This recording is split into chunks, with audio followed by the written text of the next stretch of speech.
Because practicing the piano disturbs others. I bought a room for ashes. I am the only living person in the whole building, so I can play the music however I want. One day, when I was practicing the piano, I suddenly heard a roar. This is so annoying. The fourth bar is wrong. Wrong. Wrong. I was horrified. Master, can you give me some advice? I practice piano for 12 hours a day, and I'm disliked no matter where I live. The agent said there's a property in the suburbs that's particularly suitable for me. The rent is dirt cheap. The property management is excellent. And most importantly, no one lives there. So there's no noise. At first I thought, no one lives here. Was a joke. But when I moved in I found it was terribly quiet. The garage was empty of cars and the grounds were deserted. The neighborhood security guard looked at me as if he had seen a fairy from outer space. It wasn't until the takeout was unwilling to deliver here that I felt something was wrong. I asked the security guard, didn't they say that all the houses were sold out and no one has moved in yet? The security guard blew out a smoke ring and said calmly, it's fully occupied. You must be kidding. There's not even a ghost in sight. The security guard chuckled and said, ghosts don't have shadows. I was startled. What do you mean? Security guard, I'm not trying to scare you. All the owners of this community bought this place to store ashes. We are the only two living people. The legendary urn. After a brief thought, I turned from surprise to joy. How wonderful. No neighbors would complain about me anymore, and I could play the piano however I wanted, thinking that all the ashes in the community will fall asleep to the sound of the piano in the future. I can't help but smile. The security guard thought I was crazy and rolled his eyes and said, it's best if you're not afraid. If you have any problems, call the duty office later. What else can I do? My top priority right now is to practice the piano. The Dream Theater will have an exam in a month. I want to be a pianist and have wanted to do that since I was a kid. I worked very hard for this. But my teacher always said, Georgia, you've played well, but you're still a step away from the best. This breath cannot be seen, touched, described or explained. The teacher said, listen to Felix's performances more often. You can see the passion in his bones. It's like he has poured his life into the music. Of course I have heard it countless times. But that's Felix. How dare I go to the moon and make trouble? Felix is the former principal of the Dream Theater. He debuted as a talented teenager and tickets for his global tours are hard to get. He is truly a big shot in the industry and a role model for us. Unfortunately, geniuses often die young. He suffered from severe mental illness and soon after leaving the stage, he jumped off the roof of a hotel, ending his short but brilliant life. Only 26 years old, the Dream Theater lost its soul and was in urgent need of recruiting new talents. The song for the exam was exactly Felix's famous song, Dream Movement. Without fear of complaints from my devoted neighbors, I turned up the volume on the stereo, listened to Felix over and over, and played it over and over again. Before I knew it, it was dark. Before I knew it, it was late at night. My light was the only one on in the silent neighborhood. Only through my window can the music of the world be heard. I was playing the piece with great ecstasy when suddenly I heard a roar. This is so annoying. The fourth bar is wrong. Wrong. Wrong. I was startled and turned around subconsciously. There's no one there. The door is clearly closed, but the balcony window was not closed. Could it be that there were guests in this community of ashes? I bravely walked to the balcony, and it was still pitch black as far as I could see, with only a few street lights in the community turning on out of boredom. Who is it? I asked loudly. There was a fluttering sound outside the window. A bird flew by, and then silence returned. Was I too absorbed in piano practice and having hallucinations? I closed the balcony window tightly, sat back at the piano, and carefully looked at the fourth bar on the score, making sure I played it correctly. Well, it must be an illusion. I shook my head, calmed down, and continued playing. After playing a few bars, he roared angrily, "It's still wrong even if you play it 100 times. Don't play it anymore." This time I heard it clearly. It was a man, and he was very close to me, as if it's right next to me. At this time, the doors and windows were closed tightly, and there was no one in the room. I was horrified and asked in a trembling voice, "Who are you?" The voice seemed very impatient. "Who do you care who I am? I am annoyed by your playing this crappy song every day, and it is so bad. I don't agree with this. Although I am an unknown person, I graduated from a famous music college and won the Outstanding Graduate Award. Who dares to say that I play badly? Don't talk nonsense if you don't understand," I boldly said to the air. "I played the fourth bar correctly. Do you understand?" The air was silent. "Haha. You are really pretending to know something when you don't." I snorted and turned around to continue playing. As soon as I stepped on the pedal, the voice rang out again. "If you played it right, then the score is wrong." My heart moved. At my level, reading music is a basic skill, so I can't play it wrong. But there are indeed a few places where I can't play it the way Felix does, including the fourth section.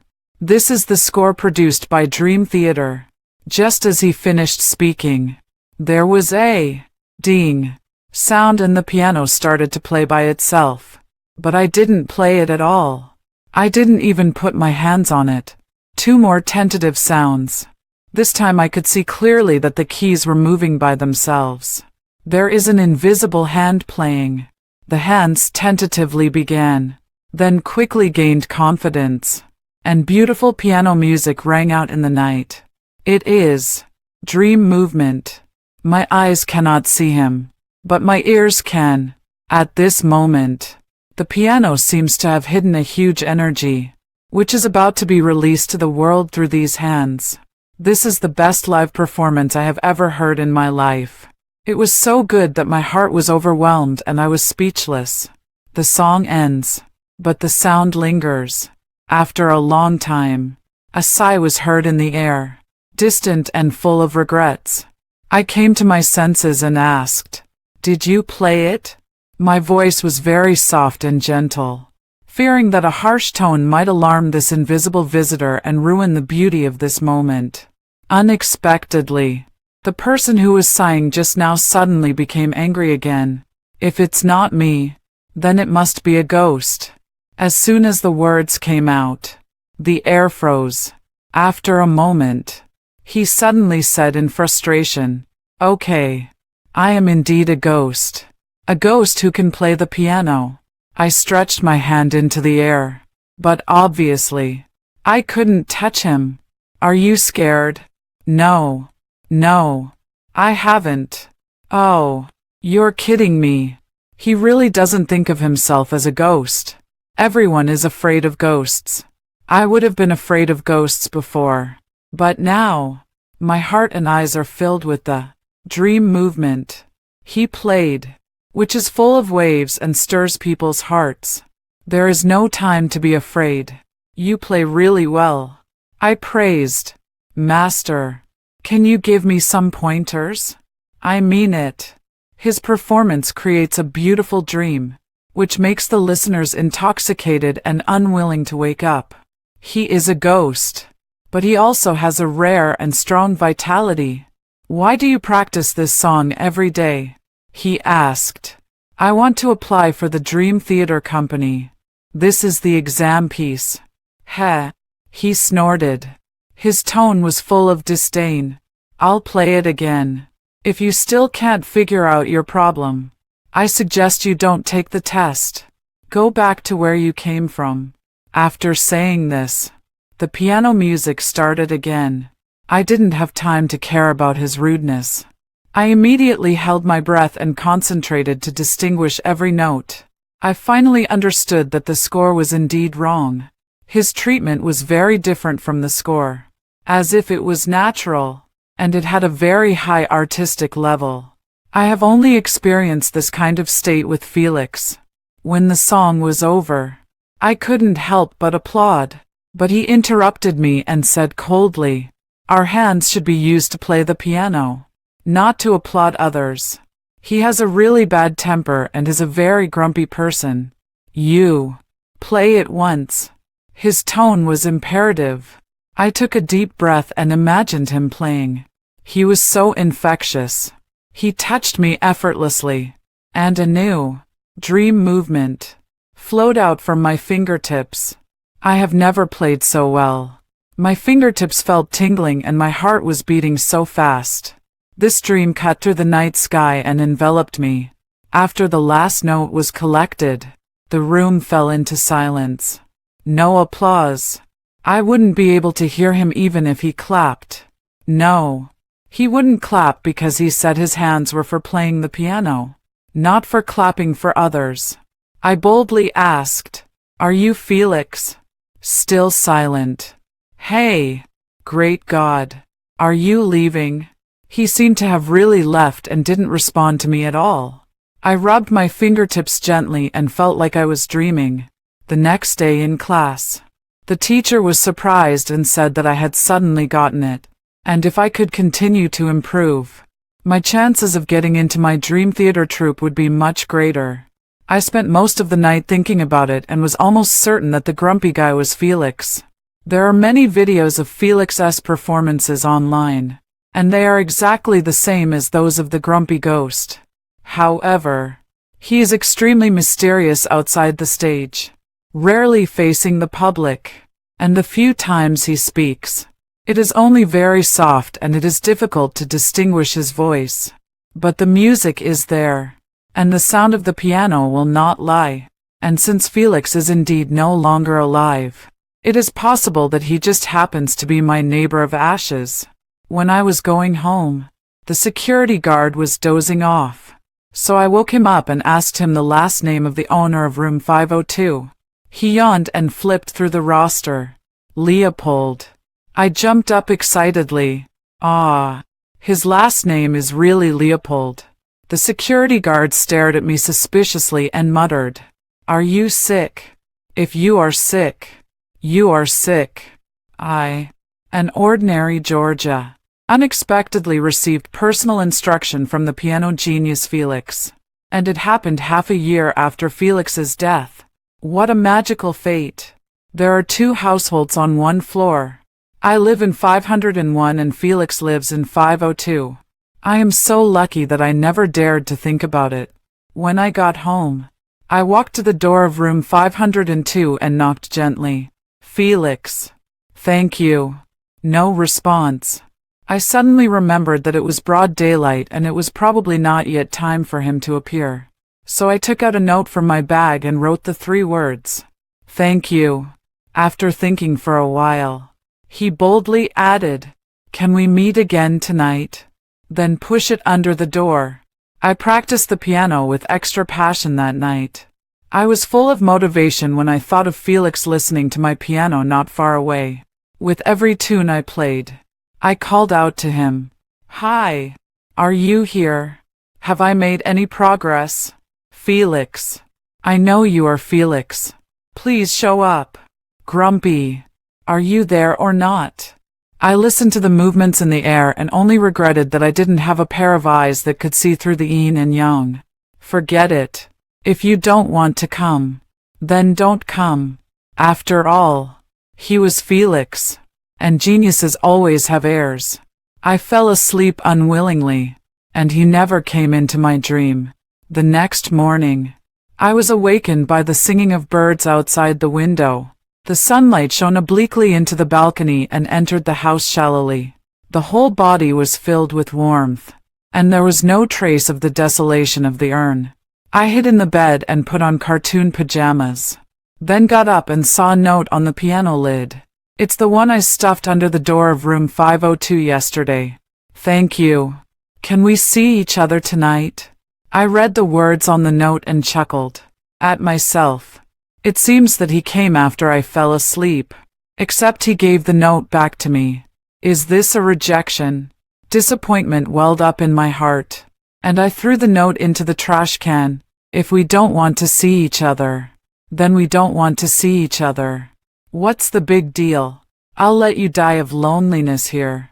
Suddenly my eyes lit up. There were words on the back. I quickly looked through the trash can and saw 3 words written on the back of the note. Progress. He wrote it. He really heard it last night. But why didn't he show up? Did he not want to talk to me? Okay. I'm not going to call you Felix anymore. I yelled into the air. I'm going to call you Felix, whether he was there or not. I assumed he heard it. Although Felix didn't come for 3 consecutive days. He did not stop giving instructions. Every day I put a note in the crack of the door of room 502, and the note would appear on the piano the next morning. There are always a few words of advice on the other side, the kind that can achieve great results with little effort. Felix. Felix. Are you bored as a ghost and want to take in a student from the world of the living for fun? So I worked extra hard so as not to let him down. That night, I played the best dream movement in my life, looking at the fluttering curtains, and for some reason, I felt that he was there. Felix. The teacher said I look 70% like you. Felix. I know you're here.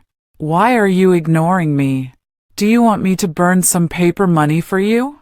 No. No. Paper money is too tacky. How about I make a paper piano for Felix? Get out. An angry roar suddenly exploded. He finally showed up.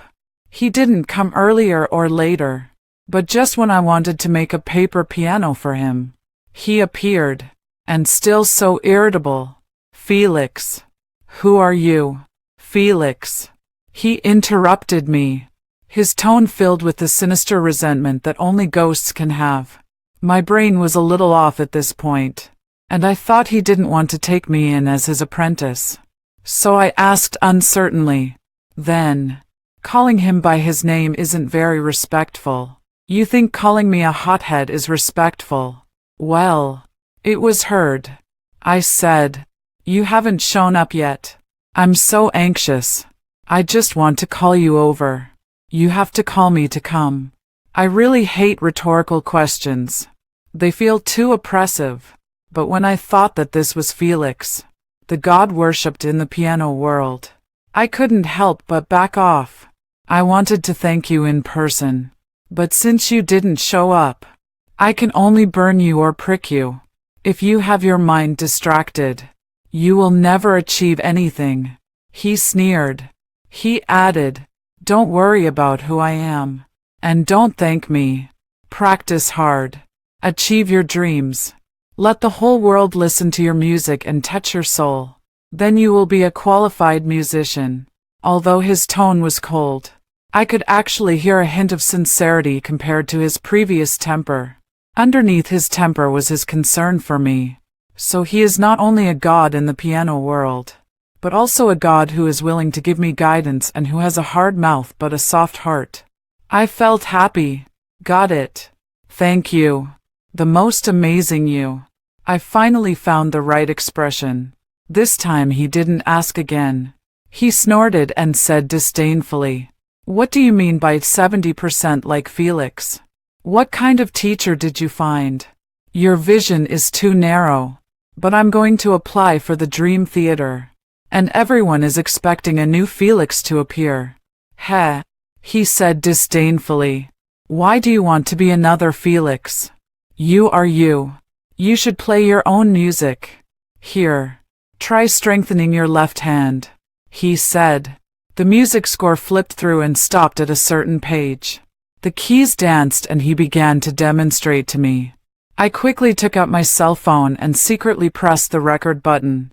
That night, he gave me his guidance with all his heart, but I was like a greedy sponge, wishing I could take all of his lost talent for myself. I'm leaving, he said. This was the first time he said goodbye solemnly. Goodbye. The most powerful teacher.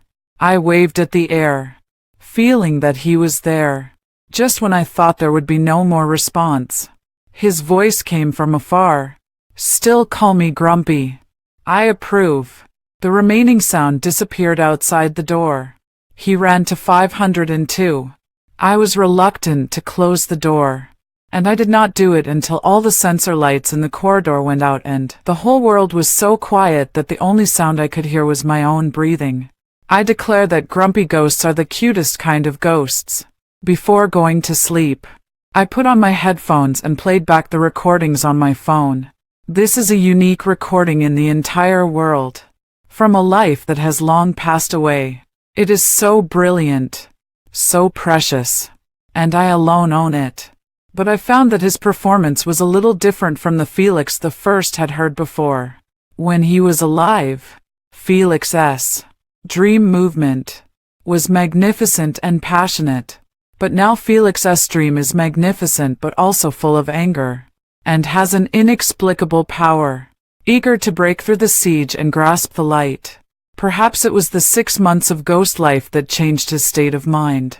I think so. Ever since I started calling him Grumpy, our relationship seems to have become closer. He asked me to buy a string of wind chimes, and every time he came or left, he would ring the wind chimes. He said, "Don't hide under the quilt to change clothes anymore." My face turned red. I didn't expect that he had discovered this secret. The world of the living is clearly visible, but the world of ghosts makes me curious. I asked him if all the ashes here had turned into ghosts, and if they could come and go freely like him, and if other ghosts would have any objection to me practicing the piano every day. He said that ashes are ashes and ghosts are ghosts. He said that he was the only ghost who could enter and leave my house, but he was not willing to tell me the reason. He told me not to ask about ghosts and to concentrate on practicing the piano. He was reluctant to talk about himself, but he was particularly concerned about my application for the Dream Theater Company. At first he just gave me some pointers, but later he became more and more involved and even started to design plans for me. In the end, he simply changed all the repertoire I chose. He said, "What is your teacher thinking? This piece of music does not reflect your strengths at all." Then he helped me choose an extremely difficult piece of music and demonstrated it to me personally. His playing was top-notch, so much so that I once sighed, "I'm sorry you were treated unfairly by my second-hand piano. I can't imagine how much fun you would have if you played on a Steinway." He gave his usual sneer and asked his usual rhetorical question, "Do you think the piano is more important than people?" This complements each other. I managed to come up with an idiom. He was silent for a moment, then said, "My first piano was picked up from a garbage dump." Garbage dump. This time it was my turn to ask back, looking in the direction of his voice in surprise. The Felix the First comes from a musical family and is definitely a gifted child. "Why did you find a piano in the garbage dump?" But before I could ask, he had already regained his temper. "This matter has nothing to do with you. The most important thing for you now is to play the best music on this piano. Continue with the lesson." Under his guidance, I made rapid progress, which surprised my teacher. He kept praising me for my sudden enlightenment. When the teacher heard that I wanted to change the optional piece, he was stunned for a long time and reminded me that it was almost the last minute of the exam and it would be very risky to change the piece. But after listening to my performance, the teacher only said 2 words, "It's up to you." Finally, the exam is tomorrow. The grumpy ghost accompanied me for the last practice. When leaving, a branch of osmanthus was thrown on the piano cover, and a few petals fell off. For me, I just picked it up. There are plenty of them in the neighborhood.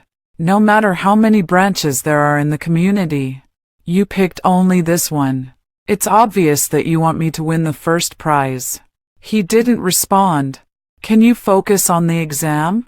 Have you prepared your ID card and admission ticket?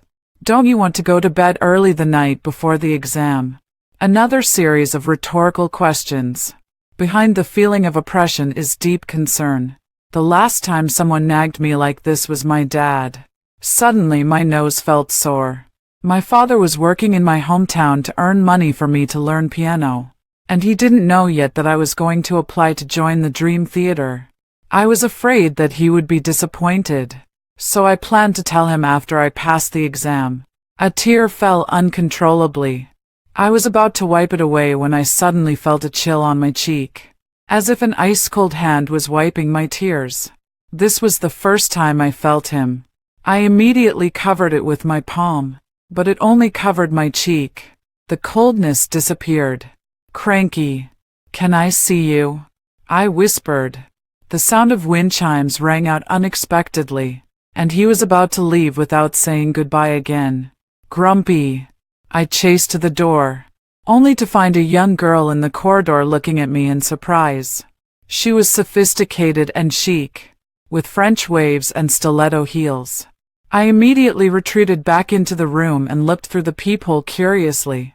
I saw the girl walk slowly to the door of room 502, take out the key and open the door. Is she from the Leopold family? The wind chimes were still ringing softly. The door of room 502 closed, and the lights in the corridor went out quietly. The examination venue is in the Dream Theater's Grand Theater. More than 20 finalists who had passed multiple rounds of screening sat backstage in the theater, feeling nervous.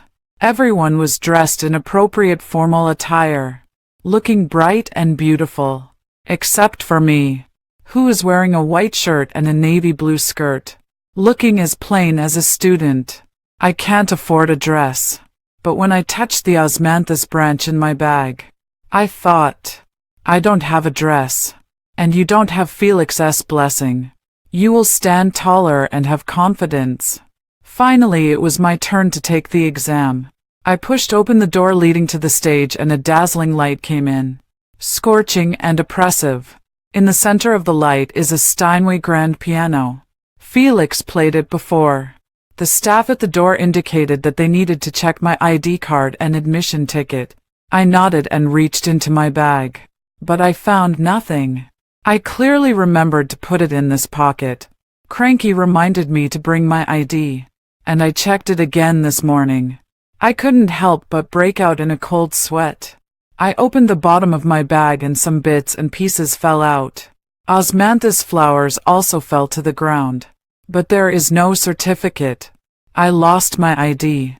You can't take the exam without a certificate, the staff member said in a businesslike manner. I've taken the test twice. The examiner must know me. The staff shook their heads and said, I'm sorry. This is the rule. I begged. Can you please let me go up first? I promised to get the documents back. Sorry. He called backstage. Next. A beautiful girl in a golden long dress came over gracefully, handed over her ID elegantly, then walked towards the light and sat down in front of the Steinway. The door closed quietly. The light was ruthlessly blocked out, and I was locked outside. I don't agree. This girl doesn't play as well as I do. I can play the dream movement better. This dissatisfaction made me feel even more miserable, and I couldn't stop crying. The staff handed me a tissue, but I had no intention of thanking them and ran away, covering my face. I escaped to a dark corner, leaned on a broken piano and cried loudly. My dream since childhood, all my efforts over the years, the struggles of my parents in my hometown, the teacher's hard work, and the careful guidance of the grumpy ghost, all wasted because of a simple mistake. In a trance, I heard the song end on the stage and the exam was over. That graceful girl was the last candidate. The examiners were about to leave, and the most important day of the first half of my life was about to pass away quietly in endless darkness. Suddenly, I remembered the piano under me. This is backstage. I can hear the sound on stage. which means the sound here can reach the stage. I still have a chance. I immediately opened the piano lid, and the dust that rose up got into my nasal cavity, causing me to sneeze violently several times. The tears flowed more violently. I placed my phone upright on the piano, turned on the flashlight, and discovered that this was also a Steinway. I tried to play a string of notes and it worked. Although seriously out of tune, the sound quality is excellent. I took a deep breath. Even if I couldn't get into my dream theater, I wanted the examiner to hear my performance. In the darkness, I don't need music score, only the music itself. I played the most passionate, dream movement of my life on this dusty piano. I no longer care about exams. I just want my music, my voice, and my shouts to break through this dark and narrow space and be heard by the whole world. I don't know when the door behind me opened. I didn't know when a group of people started standing outside the door. All I know is that when the song ended, I burst into tears, slumped over the piano, making a loud noise, and then burst into tears. The dark room suddenly became bright. The warm sunshine-like light shone down from above my head, enveloping the piano and me. A burst of warm applause interrupted my crying. I turned around and saw that the examiners were standing at the door. They were applauding. The grumpy ghost said that a musician's hands are for playing the piano, not for clapping. But at this moment, so many musicians are applauding me. The white-haired old man in the lead is called Hardy, a music giant, founder of the Dream Theater, and Felix's grandfather. Continue with your song of choice, Hardy said. So, this allows me to continue with the exam. I asked, are you going to the stage? No. Here. Use this piano. I nodded heavily and began to play the piece of music that Cranky had chosen for me. At this moment, I always feel that the exam is not entirely for myself. It is clearly not there, but it is everywhere. Every emotion I play is so subtle. It is the tug-of-war, entanglement, love-hate relationship between me and the piano. It was the grumpy ghost who made me understand this emotion. The song ended, but there was no applause. I tried to pull myself out of my emotions and turned to look at the door. Hardy's eyes were bright, as if they had the power to freeze time. If he didn't applaud, no one would dare to applaud. So do I still have a chance? You're accepted, Hardy said. There was thunderous applause. Ah! I screamed in excitement. Really? Is it okay even if I lost my ID? Maybe I was too honest. And several examiners were amused by me. Mr. Hardy said you were admitted. So hurry up and get your documents. Okay. I turned around several times in excitement, and finally remembered to gently cover the piano. I can go to work anytime. Anytime. There was a chuckle from the examiner. Not very friendly. As if he was laughing at my naivety. Following the sound, I saw that it was the girl who went to room 502 last night. The familiar French big waves and pointed high heels. The familiar arrogant look. I was in a good mood and didn't mind. So I smiled and nodded to her. But she raised her eyebrows. He must have recognized me. But he kind of dislikes me. After filling out a bunch of forms, the troupe asked me to start rehearsing with the troupe tomorrow. This was exactly what I wanted, and I couldn't wait to tell the grumpy guy the good news. As we walked out of the theater, the fragrance of osmanthus wafted from a roadside osmanthus tree. I held up the osmanthus branch that the grumpy ghost gave me. Although some petals had fallen off, it was more fragrant than the osmanthus flowers in the whole tree. Georgia. Hardy called me. He seemed to be waiting for me. Mr. Hardy. I went to him. Thank you for your tolerance today. I almost missed the exam. Hardy nodded. You created the opportunity for yourself. Fortunately, there is a piano backstage. Although it is a bit old, it can still be played. Hardy changed the subject. You didn't stand out in the first and second interviews. But after a month, you seem like a completely different person. It's amazing. I can't hide it from him at all. I blushed, and naturally couldn't tell the truth. So I could only say, maybe it's because I practice too hard.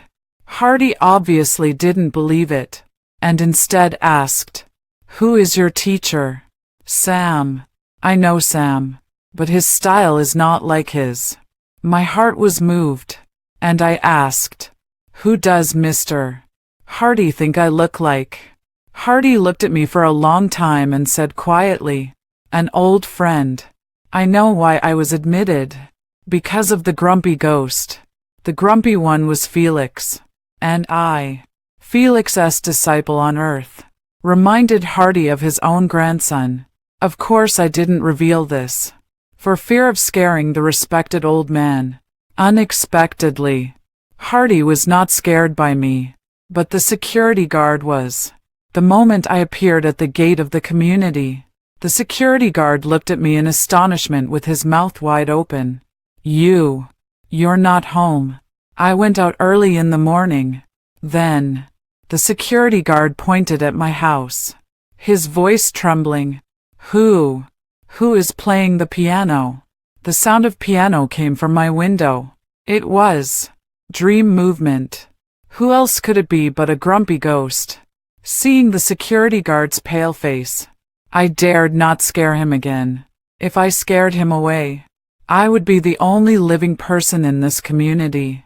I quickly made up a lie. It was a recording of me practicing, and the computer played it automatically. The security guard couldn't tell the difference either. He believed it, and finally a bit of color appeared on his face. He let out a long sigh of relief. I was scared to death. I thought it was haunted. Hee. It is indeed haunted. But I can't let you know.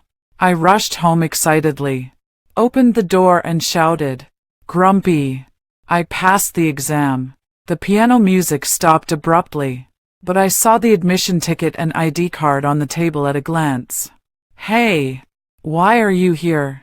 I clearly put it in my bag. I put the ID away and said excitedly, "I got into my dream theater." "Really? Congratulations," the irritable ghost said, but his tone didn't seem that excited. "Aren't you happy for me? It was only with your guidance that I was able to pass the exam." "Of course I am happy. Actually, it doesn't sound that happy. But he is a grumpy guy, and I am used to his moodiness." "Thank you so much. I don't know what I can do for you." He interrupted me. "If I were not a ghost, but a living person, what would you do for me?" This was a strange question, but I smiled and said, "I'll do whatever you ask me to do." Really? I nodded sincerely and even held out my little finger. "We can pinky promise. Children's play." He sneered. I chuckled, took my hand back, and took the osmanthus branch out of my bag. "Thanks to your lucky gift, I will offer it well."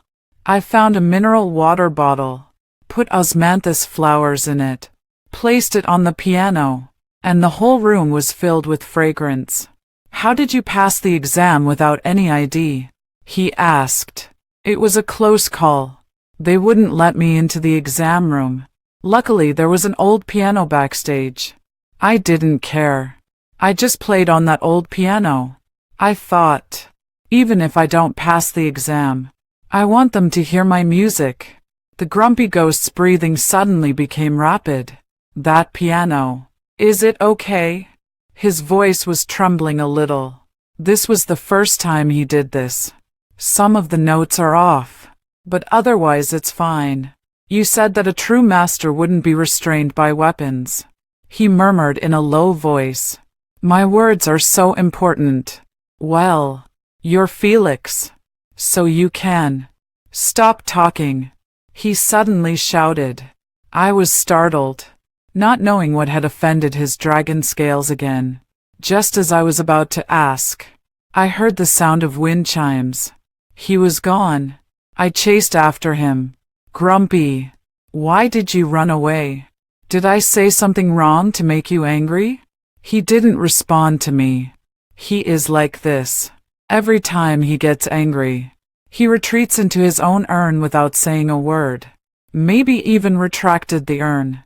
Oh, forget it. He is already a ghost. I will just leave him alone. I wrote a note and shoved it under the door. It's no use hiding. I'll come and bother you every day. When I thought about it again at night, I always thought that Grumpy's reaction was very strange. He obviously cared so much about this exam. But when I passed, he didn't seem happy. And why was he playing the piano in my house in broad daylight? I remembered that there were surveillance cameras in the house. I had heard earlier that this was a columbarium, so I was somewhat awed by it. So I installed a camera. I called up the surveillance footage and pulled the time directly to before I left home in the morning. I suddenly realized that when I bent down to change my shoes, my admission ticket and ID card floated out of my bag. No, it was taken out quietly by someone. It's a grumpy ghost. Why did he take my ID? No wonder he wasn't excited. Didn't he really want me to pass the exam? Even if you don't want me to pass the exam, you wouldn't use such despicable means. When I thought of my despair in the examination room, I couldn't wait a moment and immediately went to find him to ask him clearly. I rushed out and knocked on the door of room 502 loudly. Come out, angry ghost. Don't hide in there and keep silent. I know you are home. At this moment, I finally understood. If you meet a stubborn person who refuses to explain things to you, you really want to smash everything and be done with it. I picked up a brick and wanted to break down the door, when suddenly a cold wind blew past. Ghosts also sleep. What are you doing? The grumpy ghost said impatiently. Did you steal my ID? Silence. Speak up. You taught me so hard. Didn't you just want me to pass the exam? Why did you steal my ID? Still silent. Grumpy. Aren't you capable of being irritable? Go on. Irritable. I was so angry at him that I was desperate. Don't go, he suddenly said. Let's apply to other theater companies. This is a very strange request. The Dream Theater is the best theater company, and I was admitted. So why should I apply for other companies? Anyway, just listen to me. I won't listen. Dream Theater has been my dream for many years, and Felix is my idol. I can go to the place where dreams come true, and I will soon sit in front of the piano that Felix played. That light will exist for me from now on. You actually told me not to go. He is crazy. I was so angry that I turned around and went back to 501 and slammed the door. I thought he would chase me through the door. After all, this door couldn't keep him out. Unexpectedly, he didn't come in. He said outside the door, "Aren't my words very important? I am also convinced. This person is not only moody, but also capricious. Before, I said his words were important, but he gave me a cold shoulder. Now he wants to be important again. I am dreaming. It doesn't matter now," I yelled. Also, stop asking me rhetorical questions. It's so annoying. There was no sound outside. I don't understand why the grumpy guy is like this. Could it be that he suddenly felt awkward because he remembered that there was finally someone to replace him? In short, I must go to the Dream Theater, and I must play my own dream movement, under the attention of everyone. I want the name, Georgia, to be engraved in the minds of every piano-playing child, just like Felix back then. After I had a quarrel with Cranky, he stopped coming. I started to rehearse with the group, with Hardy directing me personally. The troupe said they could arrange a dormitory for me, but I declined. The superficial reason is that I am used to living alone. But deep down I still hope that the grumpy ghost will come to me. If you move away, you will completely lose contact. Then they will be separated forever. I don't want to. Every day when I pass by 502, I always have the urge to knock on the door. There were 2 times when I raised my hand and was about to clap. But when I thought about how that guy was playing me in the palm of his hand, I got so angry that I turned around and left. The osmanthus flowers in the mineral water bottle have withered, but I couldn't bear to throw them away. So I let them wither and turn into dried flowers. Although I was sad about the disappearance of the grumpy guy, I never slacked off in my practice. I finally played the Steinway in the center of the stage. But this earned me cold stares and cold words from my colleagues. Grace, the chief pianist, would say provocatively, "Are you qualified to play this piano? I don't know why my grandfather hired you. Is it because you are cheap?" Other colleagues chuckled. Grace is Felix's cousin. After Felix's death, she was promoted to the principal pianist of the Dream Theater. The troupe worked hard to build her character as Felix's cousin, and another bright star in the Leopold family. But the reaction from the outside world was that her strength was slightly lacking and it would be difficult for her to achieve great things. So I know she is anxious because she is afraid that I will push her away. So I fought back. I got in based on my own merit, and I am playing the same piano with you here with honor. She walked away with a sweet laugh, leaving me with words I couldn't understand. Really, something that cannot be seen in public. In a blink of an eye. It was the Golden Autumn Concert, which is an important performance of the Dream Theater every year. I went to ask Hardy to participate, and he smiled and nodded. After practicing for so long, it's natural to show off. Then he said, "But you are too immature. You can't bring in box office without fame. Just be Grace SB Card this time. I know that I am not a rising star like Felix, nor am I a socialite with a strong family background like Grace. I am already satisfied with just getting a B card." So I accepted it with pleasure. I thought the B card was for Grace to come on as a substitute when she was tired from continuous fighting or had a sudden illness. But I didn't expect that until the Golden Autumn Concert poster was released. My name was not on it at all. I was stunned. I asked Hardy, "Mr. Hardy, am I not a B card?" Hardy took me to a dark corner backstage and turned on the ceiling light. The strong light instantly enveloped me and the old piano. He smiled and said, "Here is your place. I'm not a B card. I'm a stand-in behind the scenes." The finale piece of the Golden Autumn Concert was Dream Movement. On the surface, the performer was Grace, but in fact, what the audience heard was my performance backstage. So Grace said I was something that cannot be seen in the light. I cannot accept this. It is an insult to me and a blasphemy to music. At the beginning, Hardy was very friendly and said that Dream Movement had special meaning. Grace could not play it with that flavor. And if the Dream Theater wanted to regain its glory, it needed a superstar. Although I can play Dream Movement well, I don't have the buff to become a superstar. Seeing that I was not convinced, Hardy took off his disguise and said that I could refuse the offer. But no other theater would dare to employ a pianist who had been kicked out of the Dream Theater. From then on, I had no way forward in the music industry. He said it with a smile, but I saw hideousness in his smile. I don't know how I got home. I was in a daze and confused, until I walked out of the elevator. I was finally alone in the world. I couldn't walk anymore. I was hit by a wave of sadness and sat in the corridor crying. My dream has now become a joke. I was stripped of my name, my face, and even the sunlight.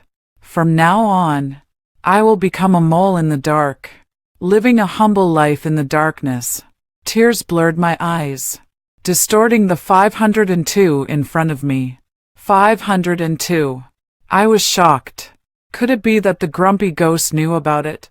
He had been guiding me wholeheartedly before and clearly wanted me to pass the exam. But he changed his mind the morning after Grace's visit and tried to stop me from taking the exam. He must have known the truth. He didn't want to see me become a mole. And I misunderstood him deeply. Come out, angry ghost. You knew I wanted to be your replacement, didn't you? I wronged you, irritable guy. I apologize to you. Please come out now. I knocked on the door, but got no response. I want to see him.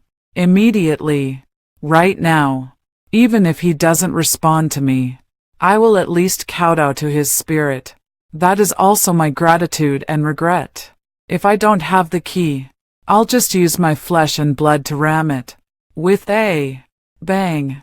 The door didn't move at all, but I cried out in pain. A key popped out from under the door and hit my foot. The grumpy ghost finally wants to see me. The keyhole moved slightly, and the door opened. All the windows were sealed tightly, and the room was dark. A large beam of light poured in through the open door. The morning hall is right in the center. But it was an unfamiliar name. Ivan. There are also unfamiliar faces in the photos. Young, stubborn, and cold. Grumpy ghost. I was confused. I never expected that everything behind the door was so strange. There was a sigh in the corner. It was so familiar that I suddenly felt at ease. Is that you? Angry? I asked softly. The familiar voice got deeper. I'm not Felix. Disappointed. I wasn't disappointed. I even felt a little relieved. I will always bear a grudge against the Leopold family, and I don't want Cranky to have anything to do with them. I shook my head firmly. Not disappointed. Really. He couldn't believe it, and immediately reflected. Sorry. You don't like to ask back questions, but I want to make sure. Are you really not disappointed?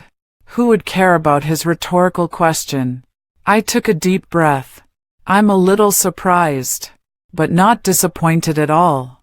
I'm even glad you're not Felix, because I will never forgive the Leopold family. Well, that's good, the grumpy ghost said in a low voice. Your name is Ivan. You play so well, but I've never heard your name, because I am just like you. I can only hide in a dark corner, adorn others with my music, and never deserve my own name. I was shocked. So you are. I'm Felix S. Standen. In an instant, all the doubts in Felix's short life were resolved. He became famous at a young age, but announced that he would no longer tour after the age of 22, and has only performed at the Dream Theater since then. Everyone said that he no longer needed to seek global fame, even if he only appeared on the stage of Dream Theater.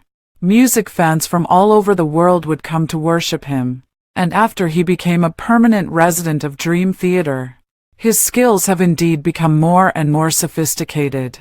It turned out that it was not that he improved, but from that time on, the one who really played the piano was no longer Felix, but the irritable guy. No, the irritable guy had his own name. He was Ivan. Ivan is the performer. It is he who touches countless audiences and gives a golden dream to every audience member who enters the theater. He even recorded Felix's later albums on his behalf. How naive I was.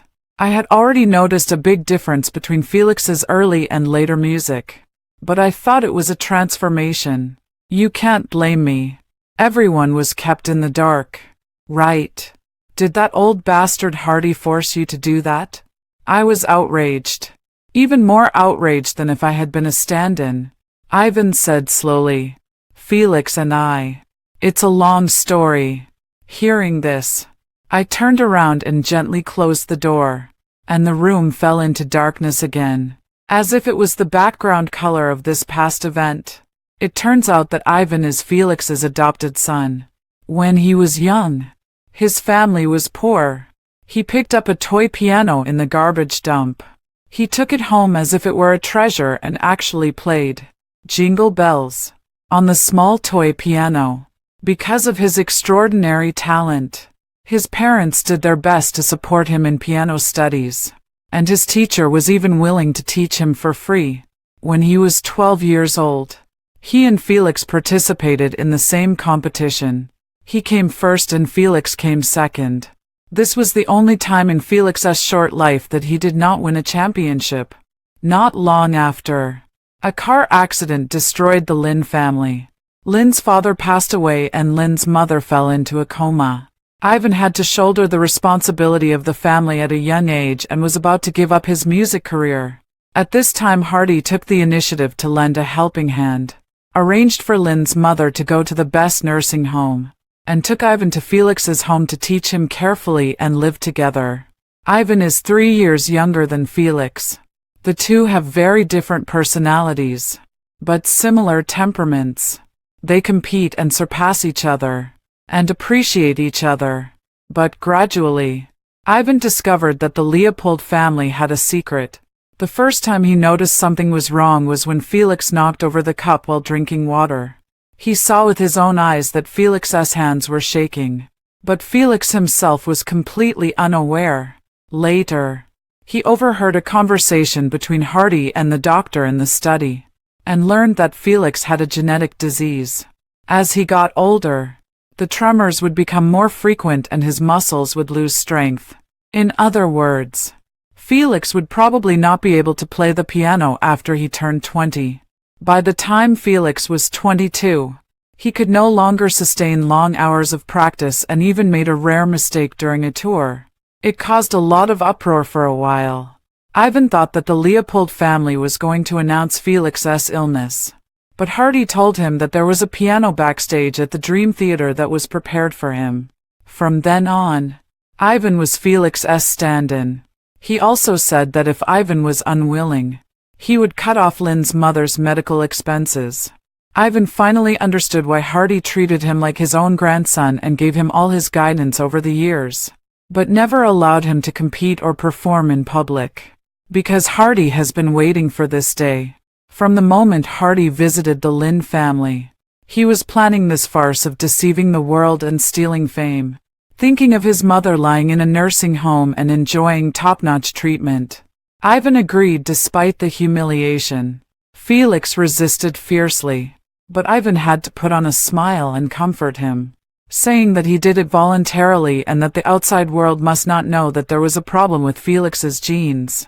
"Please give me a chance to repay the Leopold family," Ivan said. God knows how much his heart aches. This means that he, Ivan, will never see the light of day again in this life. From then on, Ivan began to perform backstage. Every time he played, it was a waste of his life. He felt like a mole, a sinner who was punished by God and could not see the sun. He was getting thinner and thinner, and he couldn't sleep all night. He began to hate going out during the day and even sewed all the curtains in his bedroom tightly. Otherwise, the sunlight that accidentally came into the room in the early morning would scare him and make him tremble all over. He could only imagine the sunshine, the starry sky, the sea, the forest, his parents while playing, and imagine that there were people in this world who loved and cared about him. He played on that piano backstage for 4 years, until one day, he went to visit his mother in a nursing home and found out that she had died a month ago. In order to let him feel at ease as a substitute, the Leopold family even concealed the news of Lin's mother's death and did not let him see his mother for the last time. Ivan completely broke down and after making a scene at Felix's house, he stormed out angrily. The long period of isolation from the world made him completely unable to recognize the road.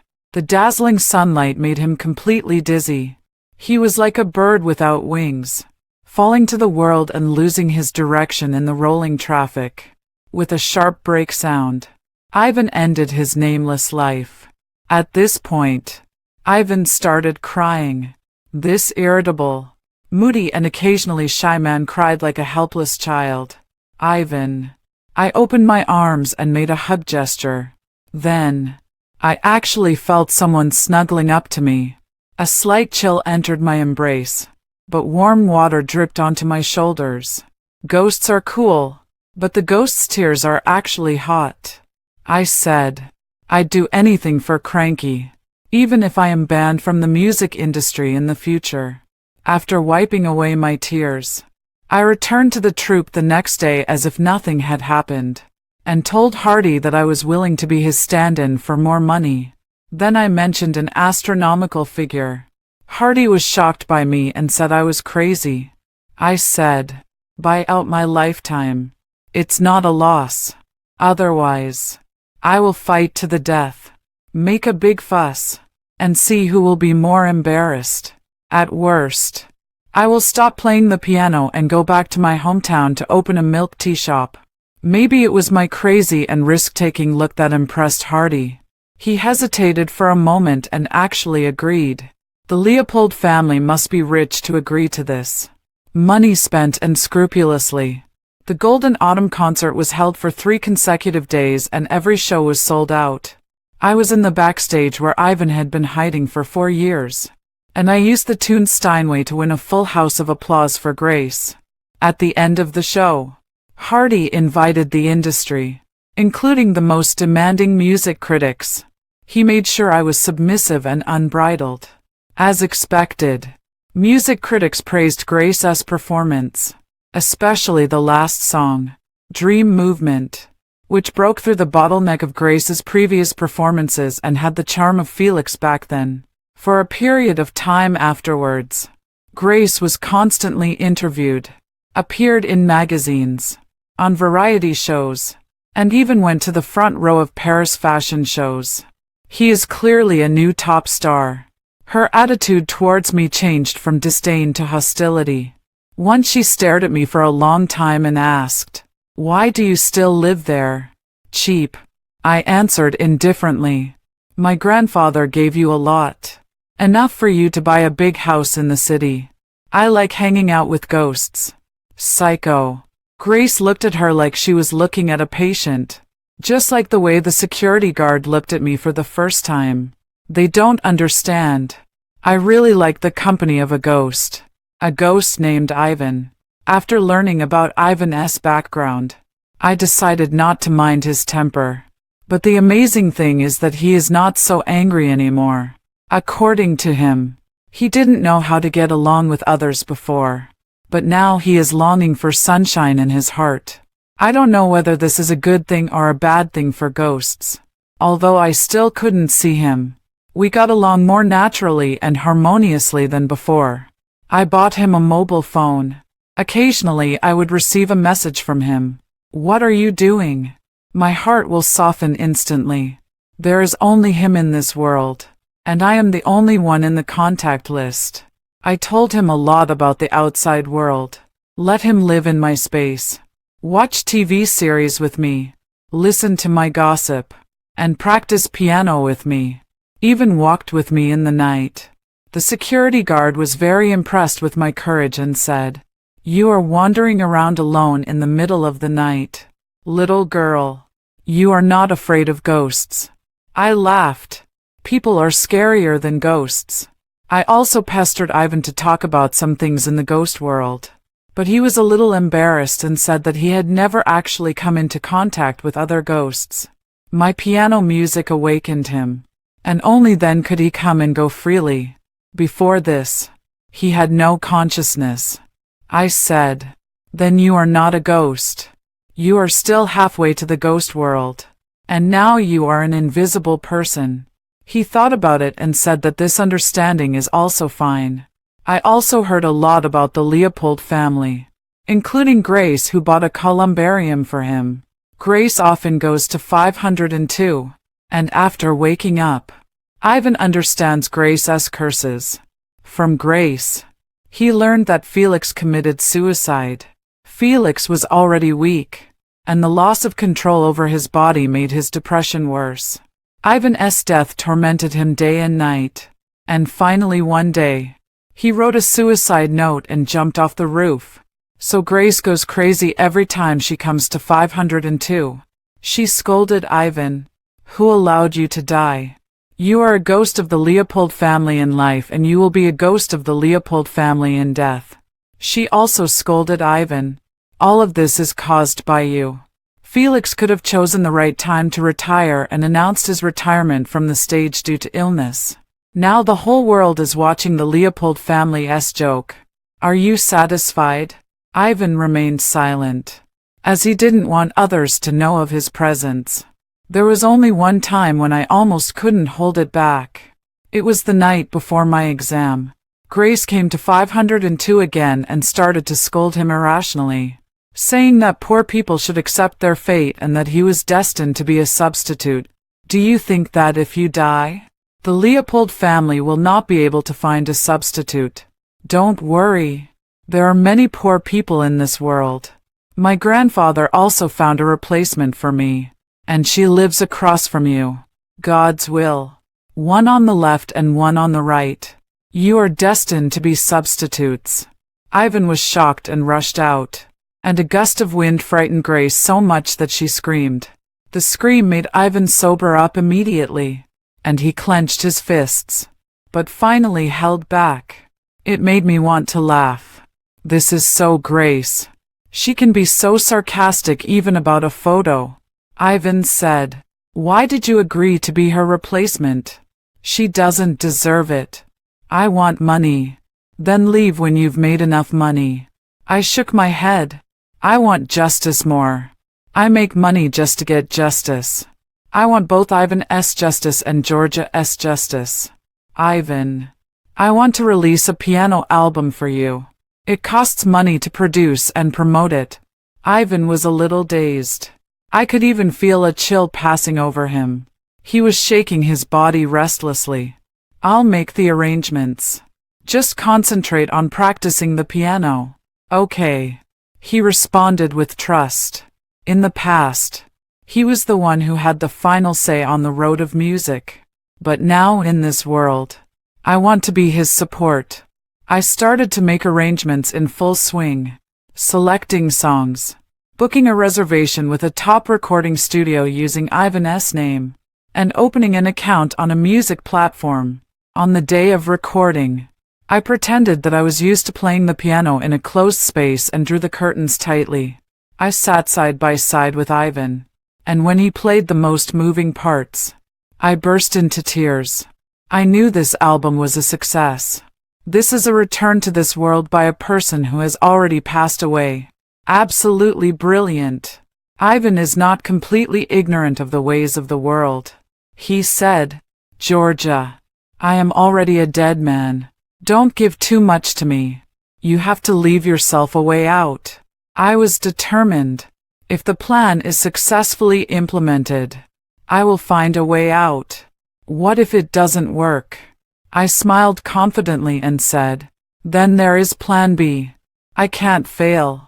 After the album's post-production was completed, the producer was very excited and said he would recommend it to a record company to publish and release it for me, saying that this album would shake up the music industry. I declined. I have my own rhythm. Winter came, and the Dream Theater was still rehearsing. Hardy would occasionally stare at me in a trance. "Mr. Hardy, do I remind you of our old friend again?" I asked deliberately. Hardy looked away and said calmly, "If he were still alive, he would probably admire you." "I think so." I smiled. If Hardy is terrifyingly gloomy, then Grace is ridiculously superficial. She participated in a dating variety show, intending to create a high-end personality that was detached from the world.